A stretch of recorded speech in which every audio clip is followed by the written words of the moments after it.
அஸ்ஸலாமு அலைக்கும் வரஹ்மத்துல்லாஹி வபரகாத்துஹு.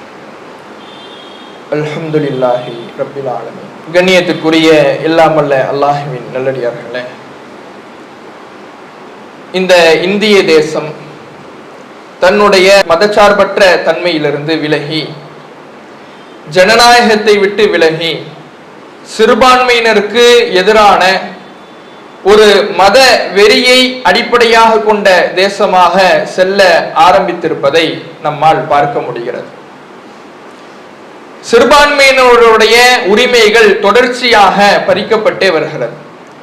அதிலும் குறிப்பாக முஸ்லிம்களுடைய நிலை என்பது இந்த நாட்டிலே மிக மோசமாகவும் அச்சுறுத்தலுக்கு உள்ளாகியும் பாதுகாப்பற்ற நிலையிலையும் இருப்பதை பல்வேறு இந்த சிறுபான்மையினருக்கு எதிரான பாசிச சக்திகளுடைய செயல்பாடுகளால் நம்மால் அறிந்து கொள்ள முடிகிறது. குடியுரிமை பறிப்பிற்கு முயற்சியும், இந்த முஸ்லிம்களை இந்த நாட்டை விட்டு வெளியேற்றி அகதிகளாக அறிவிப்பதற்கான எல்லா விதமான ஏற்பாடுகளும், ஒவ்வொரு உரிமைகளாக பறித்து இந்த முஸ்லிம்கள் இந்த நாட்டிலே வாழுகிற பொழுது நிம்மதி மூச்சு விடக்கூடாது, அச்சுறுத்தலோடு தான் என்றென்றும் வாழ வேண்டும், அவர்கள் உண்ணுகின்ற உணவில் கூட அச்சுறுத்தல் இருக்க வேண்டும் என்கின்ற அடிப்படையிலே மாற்றுக்கறி வைத்திருந்தால் அடித்து கும்பல் கொலை, முஸ்லிம் என்றால் அவர்களுடைய வழிபாட்டுக்கு உரிமை மறுப்பு, அவர்கள் அணிகின்ற ஆடைக்கு உரிமை மறுப்பு, இப்படி தொடர்ச்சியாக எல்லா விதமான உரிமைகளையும் பறித்து, இந்த உரிமைகளை பறித்தது மட்டுமல்லாமல் முஸ்லிம்களின் மீது தீவிரவாத முத்திரை குத்தி இந்த நாட்டை விட்டு வெளியேற்றுவதற்கான முயற்சிகளும் நடந்து கொண்டிருக்கிறது. இந்திய மக்களையும் முஸ்லிம்கள் என்பதை தாண்டி நடுநிலை கண்ணோட்டத்தோடு சிறுபான்மையின மக்களின் மீது அக்கறை கொண்டுள்ள ஒவ்வொரு மக்களையும் வெக்கி தலைகுனிய வைத்திருக்கின்ற செயல்தான் பாபர் மசூதியை இடித்து விட்டு கட்டப்படுகின்ற இந்த கோயிலும் அதற்காக செய்யப்படுகின்ற செயல்களும். வரக்கூடிய 22ஆம் தேதி திறப்பு விழா என்று அறிவித்து அதற்கு அரை நேர அரசு விடுமுறை எல்லாம் அறிவித்திருக்கிறார்கள். இதெல்லாம பல இடங்கள்ல கடையடைப்பு நடத்த வேண்டும் என்று கடையடைத்து விட்டு அதற்காக நாம அந்த அவர்களுடைய கோஷங்களை சொல்ல வேண்டும் என்றெல்லாம் பல இடங்கள்ல சொல்லி கொண்டிருப்பதை நம்மால் பார்க்க முடிகிறது. அப்ப இப்படியெல்லாம் தொடர்ச்சியாக முஸ்லிம்களுடைய உரிமைகளும் முஸ்லிம்களுடைய அந்த பாதுகாப்பும் கேள்விக்குறியாக்கப்படுகின்ற அந்த செயல்களும், உரிமைகள் மறுக்கப்பட்டு அநீதிக்குள்ளாக்கப்படுகின்ற நிலையும் இருந்து வருகிற பொழுது நம்முடைய மனநிலையை நாம எப்படி அமைத்துக் கொள்ள வேண்டும்?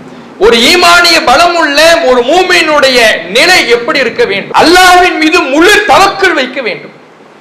இந்த உலகத்துல இவர் நமக்கு உதவல, இவர் குரல் கொடுக்கல, அவர் குரல் கொடுக்கல, இந்த உலகமே குரல் கொடுக்கவில்லை என்றாலும் கூட அல்லாஹ் நமக்கு இருக்கின்றான், இறைவன் நமக்கு உதவுவான். இறைவனுடைய ஸ்டைல இந்த கெட்டவர்களை ஆடவிட்டு பிடிப்பதுதான் என்கின்ற இறைவனுடைய வழிமுறையை நாம தெரிந்து வைத்திருக்க வேண்டும். அல்லாஹ் திருமறை குர்ஆன்ல தன்னுடைய வழிமுறையை பல இடங்கள்ல சொல்லுகிறான். ஒன்று, அவர்கள் அறியாத விதத்திலே நாம் அவர்களை விட்டு பிடிப்போம் என்று அல்லாஹ் ரப்பல் ஆலமீன் சொல்லுகிறான். இன்னொரு இடத்திலே சொல்லுகிற பொழுது, இன்னமா நும்லி லஹும், அவர்களுக்கு நாம் அவகாசம் கொடுப்பதெல்லாம் லியஸ்தாது இஸ்மன், அவர்கள் இன்னும் பாவம் செய்யட்டும், இன்னும் வரம்பு மீறட்டும், இன்னும் அநியாயம் செய்யட்டும் என்று அவர்களுடைய அநியாயத்தையும் அக்கிரமத்தையும் அதிகப்படுத்துவதற்காகத்தான் என்று சொல்லுகிறான். அதே போல அல்லாஹ் ரப்பல் ஆலமீன் ஒரு இடத்திலே சொல்லுகிற பொழுது, ஃபதஹ்னா அலைஹிம் அப்வாப குல்ல ஷை, எல்லா நன்மையினுடைய வாசல்களையும் அவர்களுக்கு நாம திறந்து விடுவோம். அவங்களுக்கு ஃபுல்லா நல்லது நடக்கிற மாதிரியே இருக்கும்.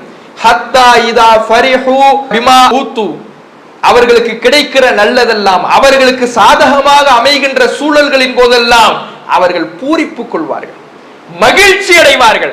நாம நினைச்ச மாதிரி எல்லாம் நடக்குது, நாம நினைச்ச மாதிரி ராமர் கோயில், நாம நினைச்ச மாதிரி இந்த குடியுரிமை திருத்த சட்டம் எல்லாமே நாம நினைச்ச மாதிரியே நடக்குதுன்னு அவர்கள் பூரிப்பு கொள்வார்கள்.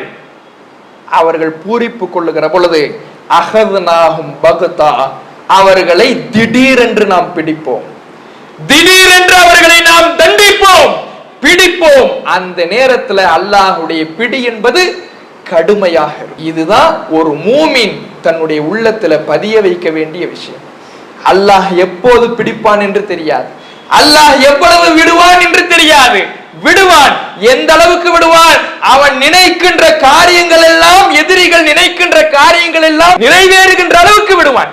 அவன் பூரிப்பிலே, அகம்பாவத்திலே, கர்வத்திலே ஒரு உச்சாணி கொம்புக்கு செல்லுகின்ற வரை விடுவான். விட்டு அவன் பூரிப்பிலே இருக்கின்ற பொழுது, தன்னை அழிக்க எந்த சக்தியும் இல்லை என்று அவன் நினைக்கின்ற பொழுது, அல்லாஹ் பிடிக்கின்ற பிடி இருக்கிறதே, மீள முடியாத அளவுக்கு அல்லாஹ் பிடிப்பான். இதுதான் அல்லாஹ்வுடைய வழிமுறை.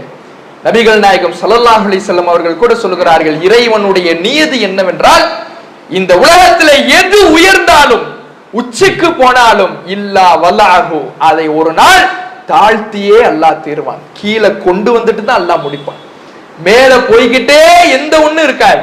கீழே அல்லாஹ் கொண்டு வருகிற பொழுது அந்த கடுமை என்பது மிக கடுமையாக இருக்கும் என்பதை இறைவனுடைய வழிமுறையை நாம பதிய வைத்து, இந்த இறைவனுடைய உதவிக்கு நாம் நம்பிக்கை வைத்தவர்களாக, அதில் சற்றும் சலனம் இல்லாமல், அதிலே எந்த விதமான சந்தேகமும் இல்லாமல் உறுதியாக அல்லாஹ் மீது தவக்கல் வைக்கக்கூடிய மக்களாக நாம் அனைவரும் இருக்க வேண்டும். அல்லாஹ் அதற்கு வாய்ப்பளிப்பானாக. அஸ்ஸலாமு அலைக்கும் வரஹ்மத்துல்லாஹி வபரகாத்துஹு.